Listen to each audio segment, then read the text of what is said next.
como se inicia la dictadura es con una gran pira de libros. Fue un trauma, fue un garrotazo en la cabeza a la sociedad entera de Chile. Se acabó la vida nocturna, se acabó de lo más frívolo hasta lo más intelectual. Al interior del dolor y del sufrimiento, el ser humano puede sacar lo mejor de sí mismo también. Estaba en sus últimos minutos de vida y estaba igual pensando en una melodía bella. El cuerpo de Neruda se veló entre barro, vidrio y cristales rotos.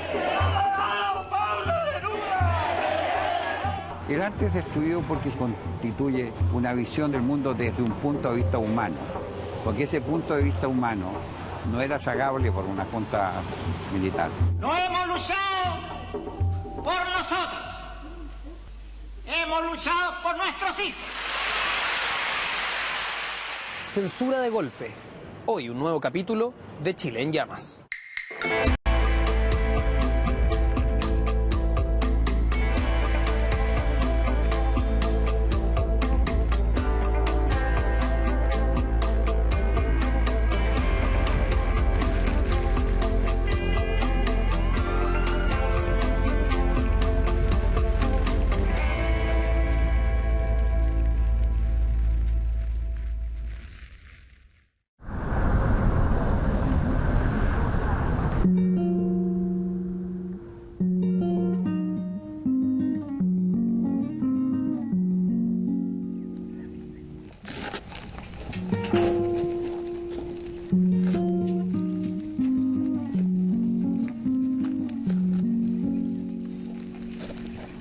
Te recuerdo, Amanda.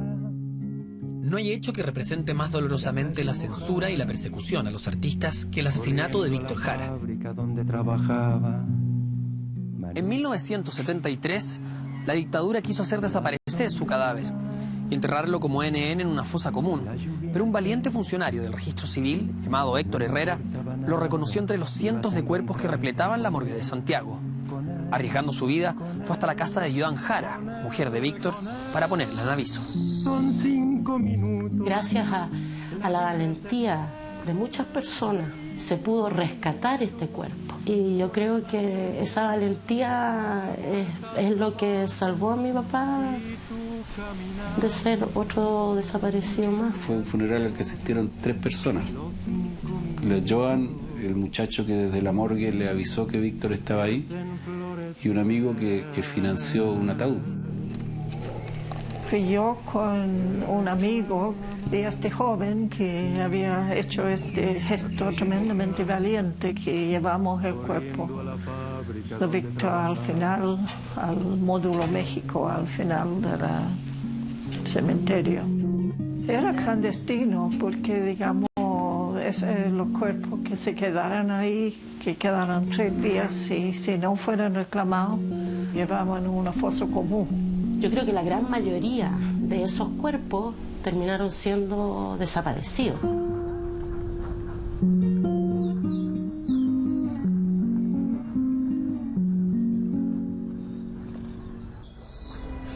Víctor Jara fue el cantautor más emblemático de la nueva canción chilena y de la Unidad Popular, y por tanto su muerte fue sumamente simbólica y amedrentadora para una generación. Todos los músicos de ahí en adelante se sintieron de alguna manera expuestos, perseguidos y eventualmente víctimas. La muerte de Víctor Jara es como la fuerza bruta trata de ahogar la creación, la libertad de expresión, la cultura, el arte. No pude encontrar ninguna mención ni en el Mercurio ni en la Tercera. Lo único que encontré finalmente fue un breve en el diario La Segunda, que es un breve que no debe tener más de 10 líneas y donde no se menciona la causa de la muerte.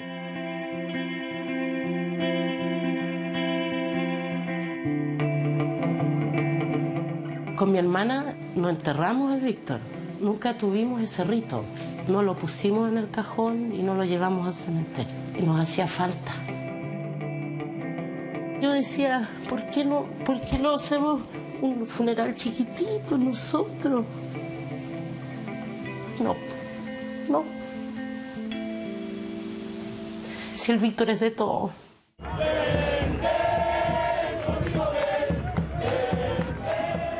fines del año 2009, la Fundación Víctor Jara, junto a su familia, decidió realizar el masivo funeral que no tuvo en 1973. Miles de chilenos salieron a la calle para homenajear a uno de los más grandes artistas que ha tenido Chile. La cantidad de personas que vinieron a despedirse de Víctor, ¿sí? De todos los colores, de todas las edades. Se palpa el amor ahí, ¿eh? Se siente.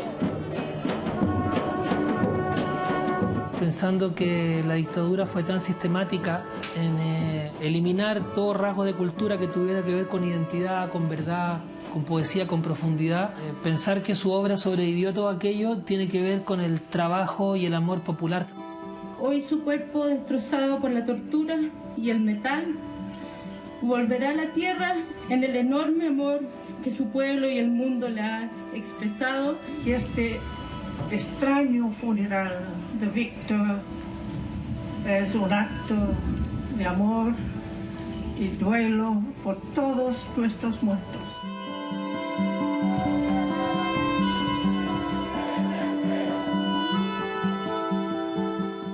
El asesinato de Víctor Jara es doblemente simbólico, sobre todo porque es un asesinato que todavía está impune. Ya no hay justicia, no va a haber.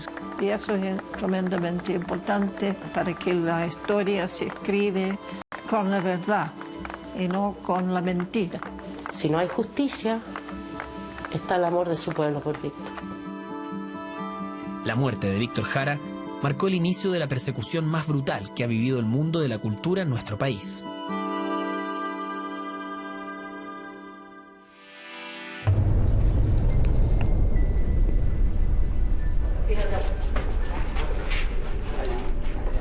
Nadie dimensionó realmente lo que se venía encima y fue la peor de las pesadillas. Fue un trauma, fue un garrotazo en la cabeza a la sociedad entera de Chile.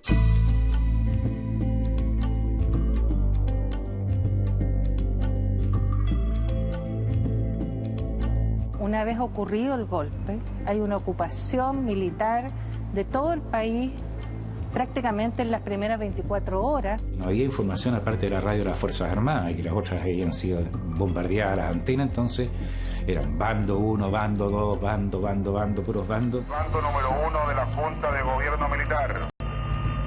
Se advierte a los ciudadanos que cualquier acto de sabotaje... Los bandos dictaminan el largo del corte de pelo, los colores que se pueden usar. Todas las estaciones de radiodifusión de la provincia de Santiago deben de inmediato silenciar hasta nuevo aviso. Solo podía circular el diario El Mercurio y el diario La Tercera.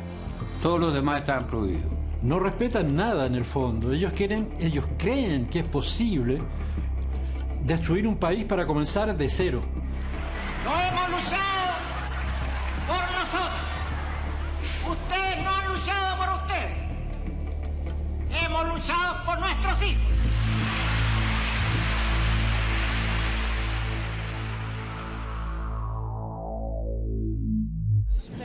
Circular. Allá las que tiene que hacer cola. Disolver los grupos, por favor. Empieza a producirse una sensación en la población de miedo, de incertidumbre. A las 9 el que no estaba en su casa corría el peligro de ser baleado como muchos lo fueron.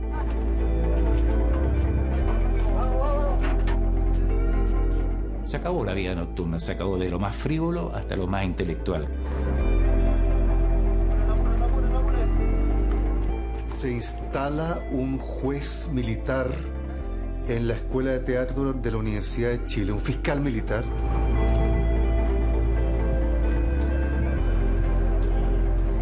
Empezabas a mirar hacia los lados como diciendo no vayan a entrar los milicos, no nos vayan a tomar presos.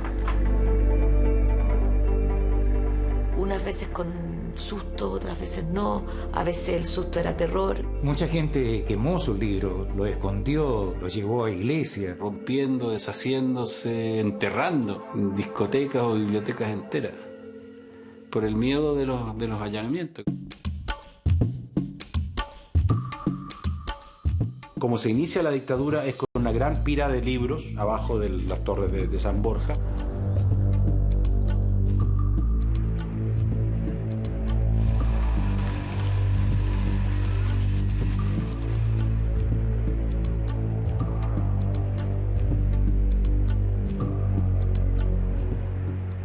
No me acuerdo si alguien llamó por teléfono diciendo que en toda la torre estaba siendo allanada departamento por departamento.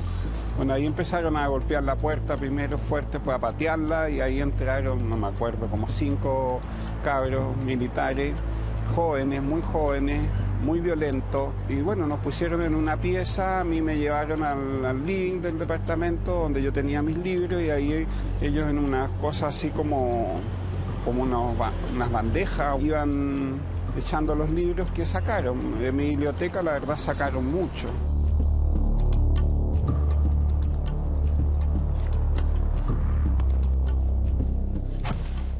Tiene que haber sido como en este sector.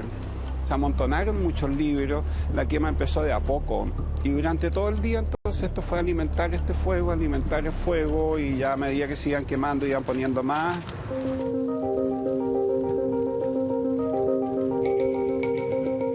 ¿Por qué fueron estos edificios, todos los de la remodelación San Borja? Porque eran edificios relativamente nuevos y que estaban en su mayoría ocupados por estudiantes y estudiantes extranjeros.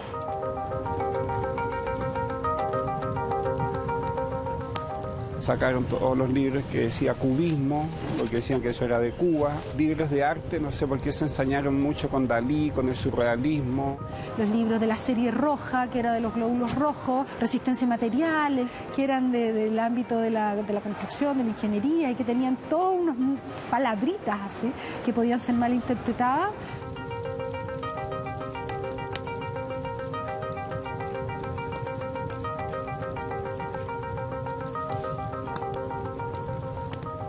A través del ritual horroroso de la hoguera, lo que uno está teniendo en ese momento es cómo ese libro que fue una conquista se convierte en una derrota, y una derrota de la civilización también. Hay una metáfora contenida. Se están quemando libros de literatura universal, se están quemando libros de poesía, se están quemando libros de Neruda.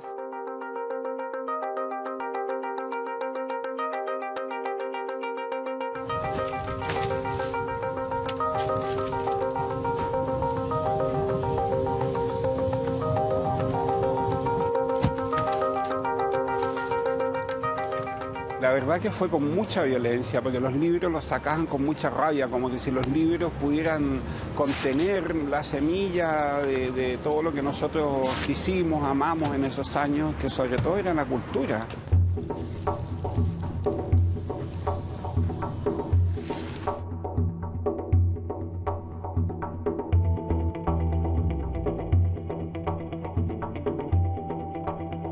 Se llamó a la prensa nacional e internacional para que hubiera testigos. Entonces lo que me impresiona y que me sigue impresionando es que en ese minuto de mucha tragedia hubo la capacidad para que fotógrafos y camarógrafos compusieran y buscaran el mejor ángulo de la noticia, y por otro lado los militares están posando. Imagínate la imagen en el mundo que dieron esas piras de libros, y los valientes soldados chilenos destrozando libros y echándolos a la hoguera. Eso no se veía desde el tiempo de los nazis. Quizás también era una forma de purgar a nosotros, que éramos los malos, los que habíamos despertado este movimiento de creatividad, y convertir todo eso en una purificación para el Chile nuevo, esta cosa de la reconstrucción y todo eso. Pienso que eso fue una forma simbólica de terminar con la juventud de esa época. Y ya como a las 6 de la tarde me di cuenta que ya se fueron todos, la pira, digamos, ya se había acabado, salía humo, habían ceniza, y yo bajé y ahí pude rescatar más o menos como 5 o 6 libros de los míos. Bueno, estaba 20 poemas de amor de Neruda. Y yo de repente pensaba, bueno, ¿pero qué tiene que ver 20 poemas de amor? O sea, ¿por qué lo están quemando? Es bastante irónico, ¿no?, pensar que en ese momento que quemaban los libros, Neruda está agonizando, y Neruda se murió ese mismo día. Nos fuimos a la clínica Santa María, ahí había reunidos algunos colegas, pero no era mucho lo que se podía averiguar, no se sabía mucho. Y en la noche se sabe que Neruda murió.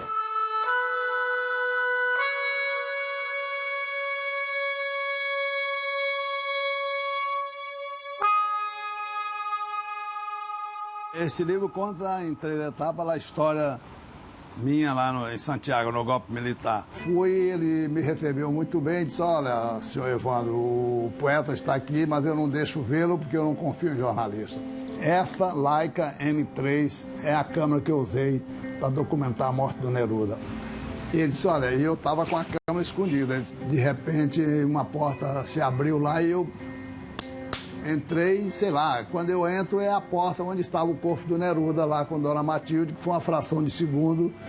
Eu me identifiquei com ela, dizendo que eu era o fotógrafo do Jorge Amado. Deus espera, fique à vontade, que o Jorge Amado era nosso irmão. Sua presença aqui é importante. Eu dei graças a Deus, né? Claro. Cuando yo llegué, Pablo estaba en un corredor, tenía un pañuelo alrededor del rostro para sujetarle la mandíbula. O corpo foi levado lá para dentro da ala maior do hospital, colocaram aquela faixa e eu fotografando, tirando o filme, escondendo na meia, com medo de ser sequestrado o filme, ou preso, qualquer coisa. Matilde le arregló la cabeza, yo le arreglé las manos y nos despedimos. Ahí lo taparon, se llevaron el ataúd directamente en la chascona.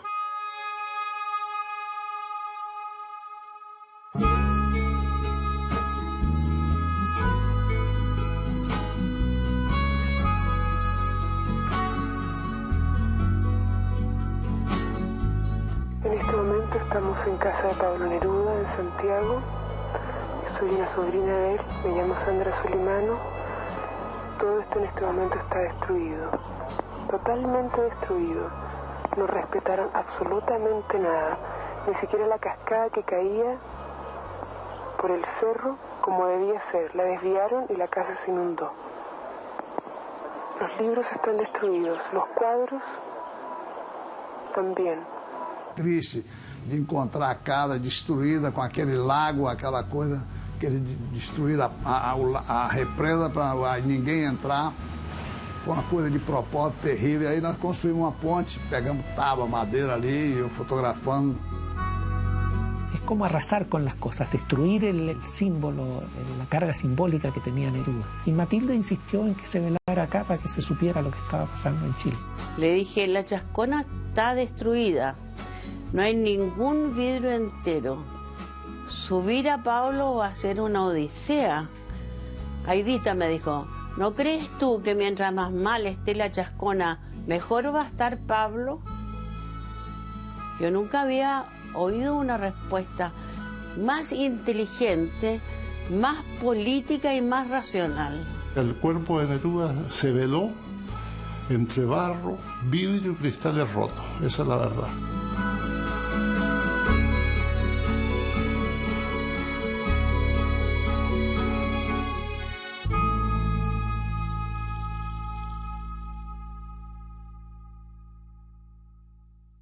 Bueno, y al día siguiente se hace el funeral.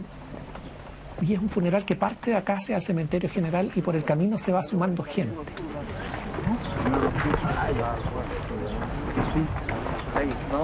A ver el funeral. Lo damos vuelta abajo, mejor.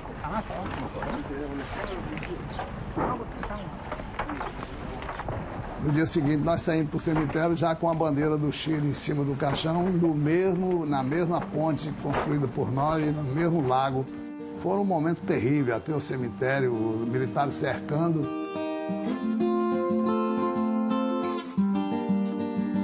Y ahí es donde resulta este espontáneo funeral vigilado que comienza con un pequeño grupo de obreros de Quimantú.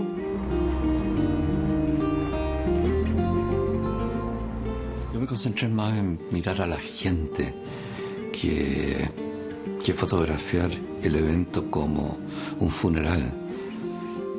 Yo estaba simplemente sorprendido de mirar a mujeres impresionantes, de valientes.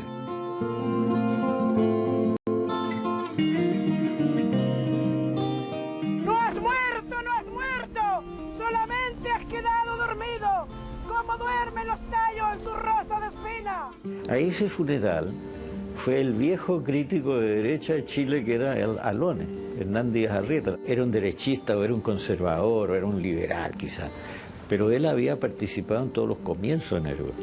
El desfile se fue engrosando, el gobierno fue sorprendido, empezaron a moverse los carabineros en moto. Y los gritos empiezan a aparecer espontáneamente.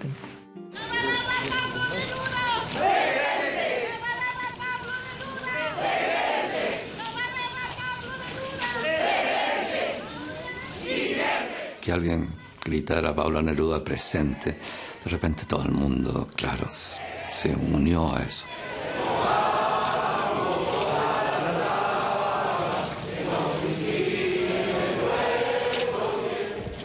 Después canta el Internacional, de manera que se transforma en un acto de desacato, rodeado de policías, y el primer acto como de protesta contra la dictadura militar chilena.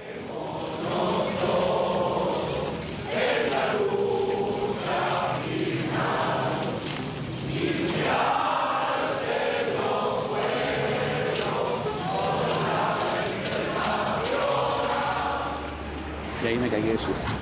O sea, ya empecé automáticamente a ver en qué lugar me podía situar yo cuando llegaran los milicos a disparar.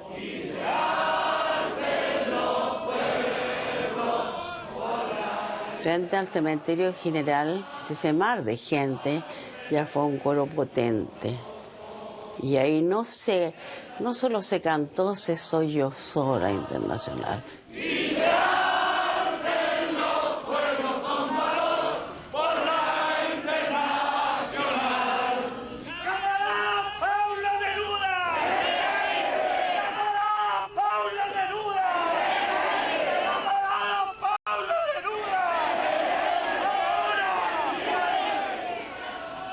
Fue como una despedida hermosa para Neruda, como él la hubiera querido, pese a las circunstancias y lo horrible que fue.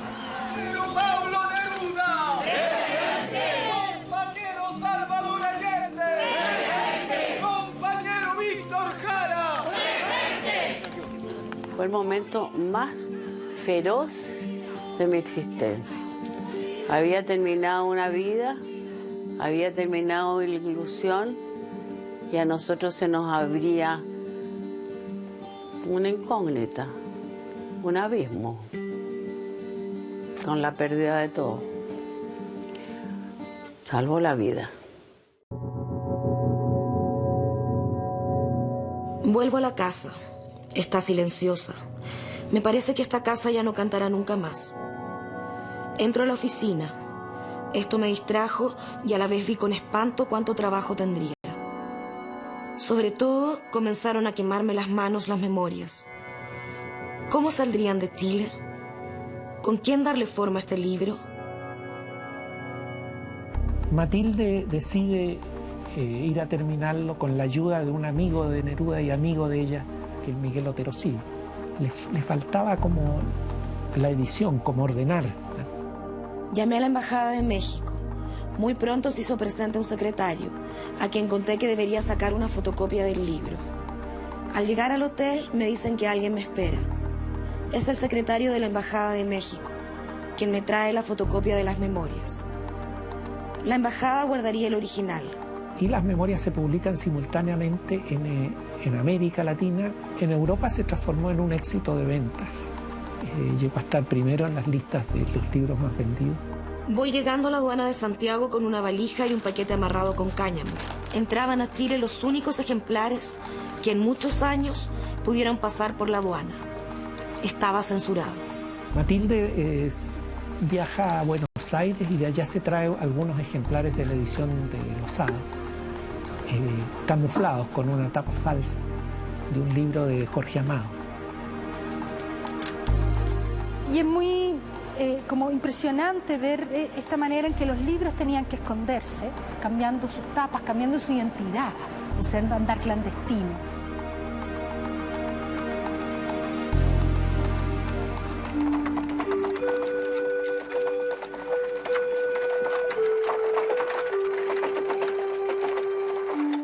Bajábamos siempre por la calle Santa María, en dirección al centro, y los carretones bajan por ahí a toda velocidad porque es una cuesta. Entonces siempre que pasábamos por ahí decíamos, tenemos que hacer el plano del carretón. Y como la puerta de la sirvienta se abre hacia atrás, te puedes recostar y te puedes poner muy cómodo, ¿no? Y a Jorge le salió tal vez el plano más bello de la película, porque no es una ilustración, es un plano verdadero.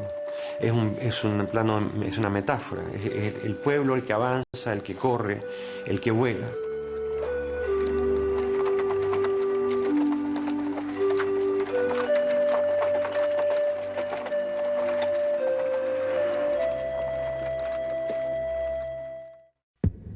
La Batalla de Chile, el film documental más premiado y difundido, considerado entre los 10 mejores documentales del mundo, también estuvo a punto de desaparecer. Se salvó gracias a la solidaridad internacional y a un viejo baúl familiar. Después del tancazo, yo comencé a sacar el material de mi casa y lo llevé a la casa de mi tío Ignacio. Y la casa de mi tío estaba en la calle Lira. Y ahí en la casa de Ignacio había un baúl. Entonces, ahí, en ese baúl guardamos el material. Mi tío sabía, en la que no sabía era su mujer. Ella era de derechas. Entonces, cuando yo entraba a la casa de mi tío, también pensaba que estaba guardando la película en una casa que no era del todo segura. Estaba todo dispuesto para salvar la película, pero yo caí preso en el estadio.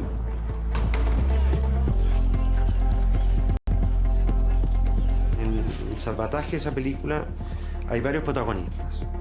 Yo te diría que el principal es Lilian Inset, secretaria de Edelstam, el embajador sueco. Lilian habló con el embajador le dijo, usted puede ir a la casa donde está la película con un vehículo de la embajada, y ella lo hizo.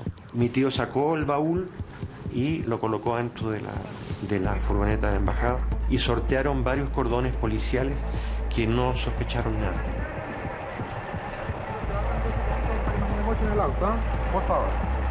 ¿Me da sus documentos? Había un pequeño baúl donde estaban las últimas 7 latas que me faltó por llevar a la casa de Ignacio. Y en esas últimas 7 latas está la despedida de Allende ante las 700.000 personas que hizo el 4 de septiembre. Es fundamental esa secuencia.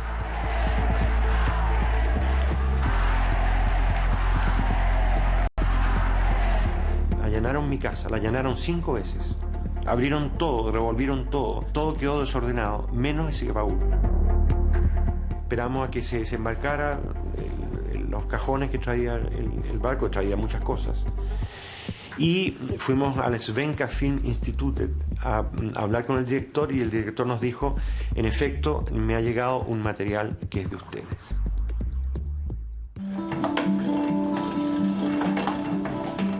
Ahí tomamos contacto con los cubanos. Guevara nos recibió en Alicaic y fuimos por 6 meses y yo me quedé 6 años. Y Pedro Chaskel, después que estábamos todos, llegó Pedro, o llegó un poco antes, esperando que nosotros llegáramos, y se instaló en la mesa de montaje. Ahí empezaron una jornada de 14 horas diarias, más o menos intensa, que era un poco la catarsis de toda la tensión que habíamos pasado. Nos abrieron la puerta. Nos dieron la moviola, nos dieron todos los medios. Nunca interfirieron en la película, jamás. De repente se asomaba alguien a ver a los chilenos en buena onda. Y nosotros no les daban el más mínimo boleto. Estábamos metidos en la pantalla ahí, los tipos, están locos, y se iban. Estuvimos varios años de nuestra vida juntos, físicamente juntos, como si estuviéramos presos. Era como volcarse, olvidarse del mundo alrededor y concentrarse absolutamente en la realización, así el montaje de la película. Estábamos detenidos en el tiempo mirando un proceso político único en América Latina que ya se había terminado, cuyos protagonistas estaban presos en la isla Dawson o estaban muertos, y frente a nosotros se desarrollaba esta historia que ya había pasado y que no nos atrevíamos a cortar. Estamos respondiendo con la denuncia de todo aquello, con la historia que estábamos contando. Y a Jorge le dijimos desde el primer momento que contara con un pasaje apenas pudiese. Y Jorge siempre respondió, estoy tranquilo, estoy bien, no me va a pasar nada, estoy haciendo una película con Cayosi. Pedro me cuenta un día que Jorge estaba preso. Se rumoreaba que estaba en Villa Grimaldi, pero no exactamente. Y había muchas cosas que corrían, rumores.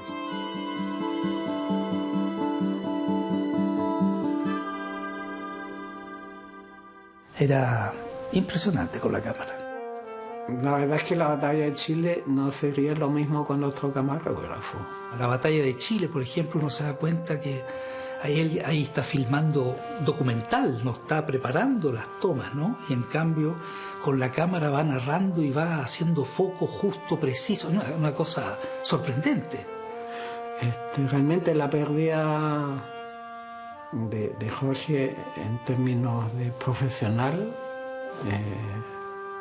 es casi tan grande como la pérdida de él como ser humano.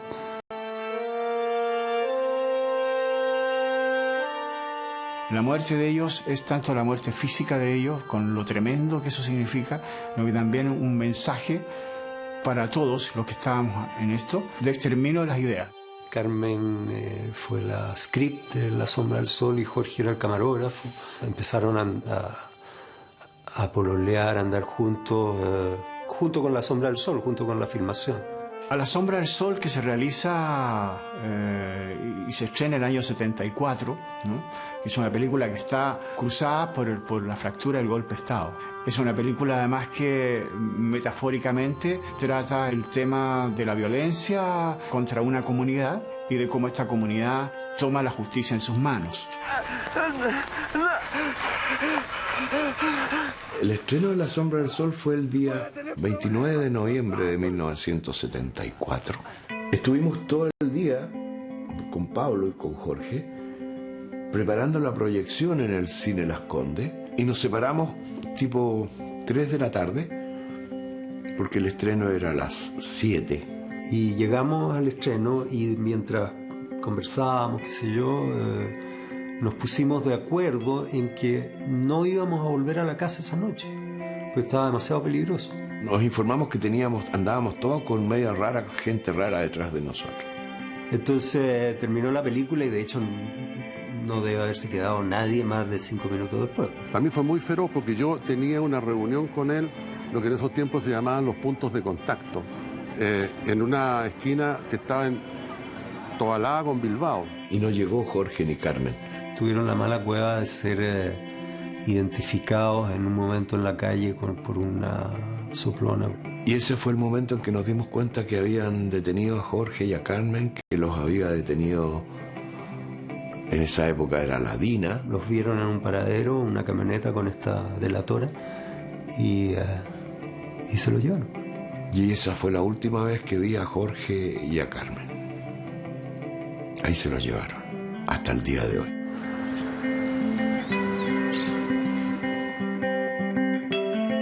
Carmen Bueno tenía 24 años al momento de la detención, Jorge Miller 27 años y fueron detenidos juntos el 27 de noviembre del año 74, trasladados a la Villa Grimaldi y desde este lugar se pierde su rastro, son hechos desaparecer y son hoy parte de la nómina de desaparecidos y ejecutados políticos de Villa Grimaldi. Este es uno de los crímenes más, uno de los tantos crímenes horrorosos, ¿no? Porque nunca se supo de su cadáver, ni de cómo murió, ni de nada.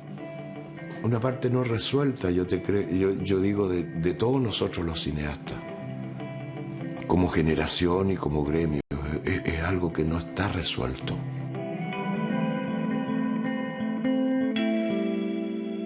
Formamos en el año 82, creo, la APTA, Asociación Profesional de Técnicos Audiovisuales, porque no existían los sindicatos. Y ahí surgió la idea de que, ¿por qué no el día de este Día del Cine fuese el día en homenaje a la muerte de Jorge Miller y Carmen Bueno? Y como muchas cosas, cuando se supone que llegó la democracia, ¿ya? Lo primero que sacaron fue recordar esos días porque le podía molestar a alguien, parece. Entonces el Día del Cine se cambió por el Día del Distribuidor de Cine.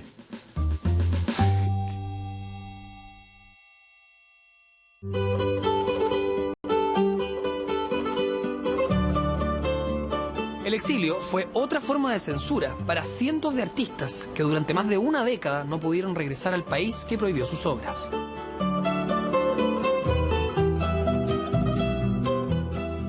Debido al régimen militar entre 1973 y 1989, miles de chilenos salieron al exilio, se calcula que más de 200.000 compatriotas recibieron refugio en cerca de 60 países. Según la Iglesia Católica de la época, 10% de la población tuvo que salir del país.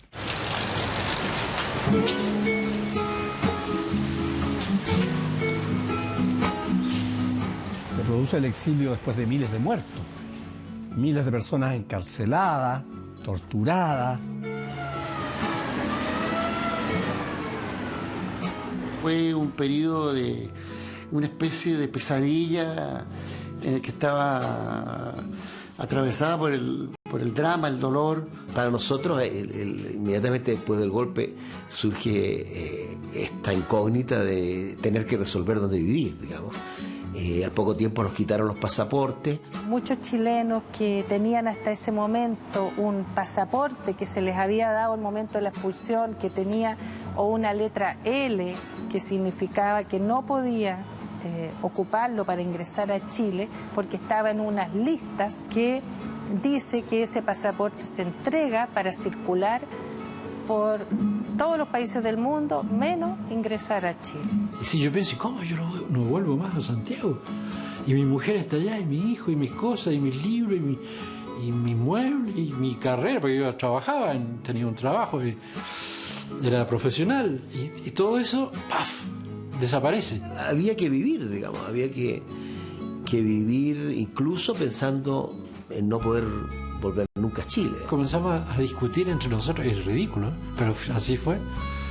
¿Y de qué vamos a vivir? ¿Cómo nos vamos a ganar la vida? Que yo no hablo francés y a ninguno se nos ocurre que cantando podemos seguir viviendo. Y luego empiezan a llegar peticiones. Los franceses empiezan a saber que hay un grupo chileno que está ahí y que, claro, es cuestión de invitar a este grupo chileno y se organiza inmediatamente un acto por la solidaridad con el pueblo de Chile y contra la dictadura de Pinochet. Todo lo que acontecía en Chile lo vivíamos como una parte de una preocupación y de un sufrimiento, que se tradujo también en textos de canciones, en música. El conjunto, digamos, transformó todos sus recitales a partir del golpe militar en verdaderos actos de solidaridad con Chile. Al otro día del golpe militar, nosotros estábamos en un balcón mirando a miles de franceses manifestándose en contra de Pinochet. Cientos de miles de personas en las calles, en las principales capitales del mundo, pero no 6 meses después, sino que 48 horas después del golpe. Manifestaciones en Roma con cientos, o en Italia, o en Finlandia, en Suecia, en Alemania. Recuerdo que fuimos uno de los primeros grupos que empezó a cantar en los estadios, y esto lo tomó la revista de Rolling Stone en Nueva York y publicó un artículo diciendo que miren qué curioso este grupo chileno que actúa en los estadios. La Payún durante un mes recorrió los 5 continentes. Era una actividad frenética que ha sido inédita en nuestra música. Fue algo que movilizó a millones de personas en el mundo. Artistas de todo el mundo se manifestaron solidarios con el pueblo de Chile.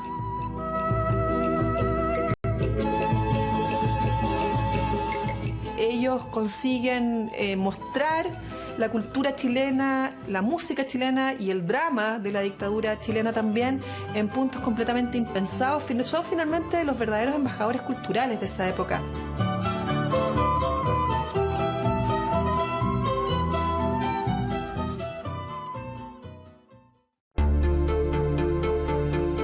Con otros 3 artistas esta organización que se llamó Artists for Democracy. Se juntan justamente para realizar acciones de apoyo y acciones de solidaridad con Chile. Escribimos una carta que mandamos a los artistas del mundo invitándolos a participar en un gran festival de las artes por la democracia en Chile. 4 horas duró el desfile por el centro de la ciudad de 2 millones.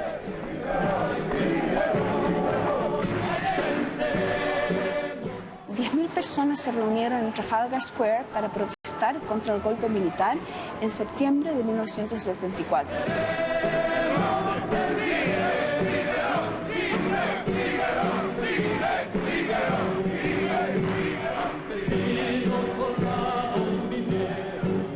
este estandarte estuvo hace 40 años en una de las manifestaciones más grandes que hubo en Londres. Fue creada por un artista que se llama John Dagger, a partir de todos los relatos que la artista chilena Cecilia Vicuña le iba contando de lo que sucedía en Chile en el gobierno de Salvador Allende.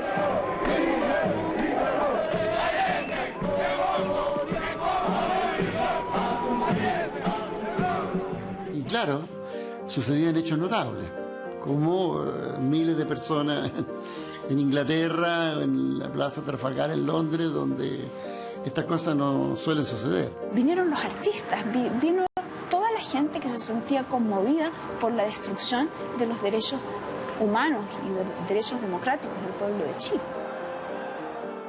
La Bienal de Venecia del año 74 se dedicó en buena parte a manifestarse en solidaridad con Chile. Fotografié todas estas plazas, todos estos campos donde estaban los cuadros de los pintores chilenos. Pintaban cuadros en formas colectivas en estos paneles que se ponían en exteriores. Y donde llegó nuestro queridísimo pintor Roberto Mata, digamos, a revolucionar un poco ahí las callejuelas de Venecia, las plazas de Venecia con sus murales. Estuvo varios días y pintó mucho, y pintó colectivamente con otros pintores muy humildemente. Se hizo una exposición con murales, él hizo un video, entrevistó a los muralistas, tuvo un rol tremendamente activo. Y empezó a hacer a media un cuadro con Balmes. Y hay un par de niñitas chicas de 7, 8 años que toman el pincel y empiezan a pintar en la tela. Y Balmes dice, no, no hagan eso. Entonces Mata dice, no, no, fantástico, si lo hacen mejor que nosotros. El pueblo de Chile, aquí en Chile, no se enteró inmediatamente de eso porque estaban totalmente censurados todos los medios de comunicación y obviamente esas manifestaciones no se iban a transmitir aquí en Chile. Mientras el resto del mundo condenaba el golpe de Estado, en Chile la prensa oficial mantenía total silencio sobre los más de 1000 centros de detención públicos y clandestinos que funcionaron esos años. Muchos artistas fueron encarcelados y en las peores condiciones encontraron en el arte una forma de liberación. Bueno, la prisión política, las expresiones culturales surgen desde el primer momento.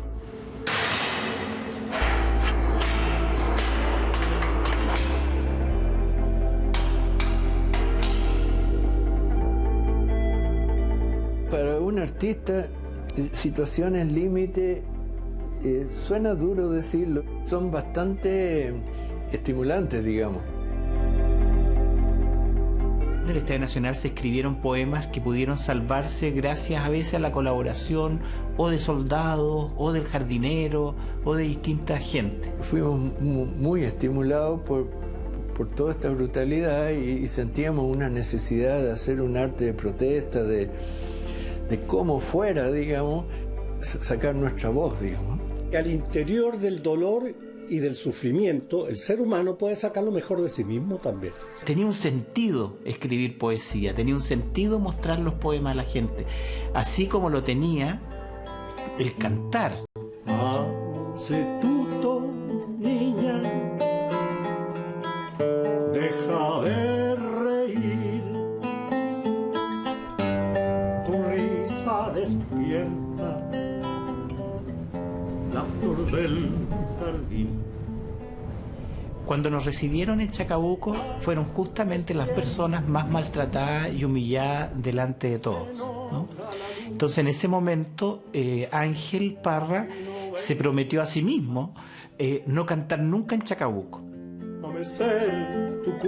Al interior de esos espacios horribles el alma se liberaba y realmente yo puedo decir que yo fui libre de hacer mi oratorio de Navidad, libre de escribir La Pasión según San Juan, libre de reunir a un grupo de amigos y decirle tenemos que cantar, porque eso le hará bien a los 1500 presos.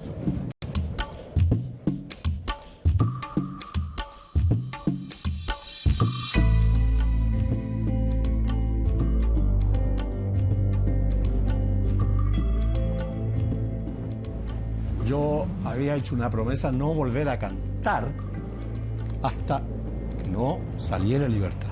Entonces yo dirigía al grupo. Dentro de una situación espantosa, o sea, donde eran torturados, dejados al sol, desnudos, en los castigos, mi papá tuvo como ese germen de belleza y de creatividad de un poco sacarlos de esa situación y de hacer un grupo folclórico. A este conjunto, sin cantar, pertenecía Luis Alberto Corbalán, que era como el aguatero del grupo. Pero era muy desafinado, no tenía oreja. Bueno, pero algo puedo hacer, pues yo, ya por lo que yo, tráenos agua durante los ensayos y así participa, pues estás con nosotros. Cuando Ángel Parra quedó en libertad, este grupo le hizo una despedida. Y cuando llegó el momento, le entregué la grabadora del capellán y le dije, tú te metes debajo del escenario y graba desde ahí. Hay que imaginarse un escenario precario, estamos presos, ¿no? Pero él se metió, se acercó a donde iba a hacer esta actuación y grabó.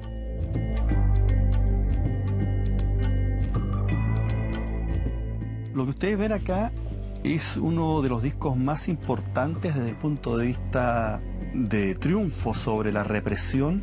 Es un disco grabado por Ángel Parra cuando estuvo prisionero inmediatamente después del golpe durante varios meses en el campo de Chacabuco, en la segunda región de nuestro país. Es con homenaje a nuestros 45 compadres que van a juntarse con sus seres queridos en sus casas. Nuestro querido amigo y compadre Ángel Parra. Esto ha quedado registrado en ese cassette que yo mismo saqué del campo el día que me dieron la libertad. Recuerdo que la tomé y me la puse en el bolsillo de la chaqueta. Y pasó.